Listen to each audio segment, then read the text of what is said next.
ప్రశాంత్ కిషోర్ కొన్ని పాయింట్స్ చెప్తాడు. కులాలు ఎట్లున్నాయి, వర్గాలు ఎట్లున్నాయి, లెక్కలు అట్లాగే ఏ ఇష్యూస్ కోసం పబ్లిక్ వెయిట్ చేస్తున్నారని చెప్తాడు.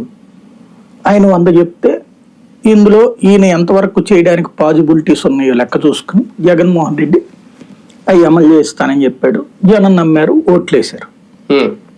ఆయన చెప్పినవన్నీ యథాతథంగా అమలు చేశాడని ఎక్కడా లేదు.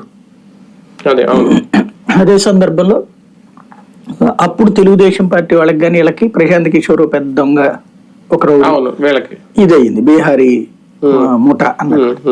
ఇప్పుడు రివర్స్, అంతకు మించే లేదు. ఇప్పుడు వైసీపీ వాళ్ళు అతను పెద్ద దొంగ, అతను ఎందుకు పనికిరాడు అని మాట్లాడుతున్నారు. అంతే, ఇప్పుడు రెంటికి చెడ్డరేవాడి వాస్తవంగా చెప్పాలి. అయితే ప్రాక్టికల్ గా ఏంటంటే ప్రశాంత్ కిషోర్ ఎలక్షన్ ప్లానర్. ఎలాంటిది జనంలో ఇప్పుడు సిద్ధం సభలు ఉన్నది, ఇట్లాంటి తరహా ఇప్పుడు ప్రశాంత్ కిషోర్ టీమ్ లో ఉన్నటువంటి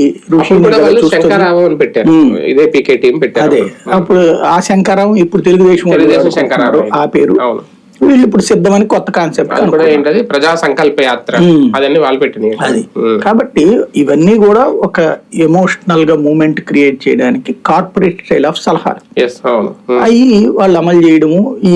దాన్ని వీళ్ళు అమలు చేయడం అందరూ చేస్తారని రూల్ ఏం లేదు. రెండోది అయ్యే సక్సెస్ అవుతాయి అని లేదు.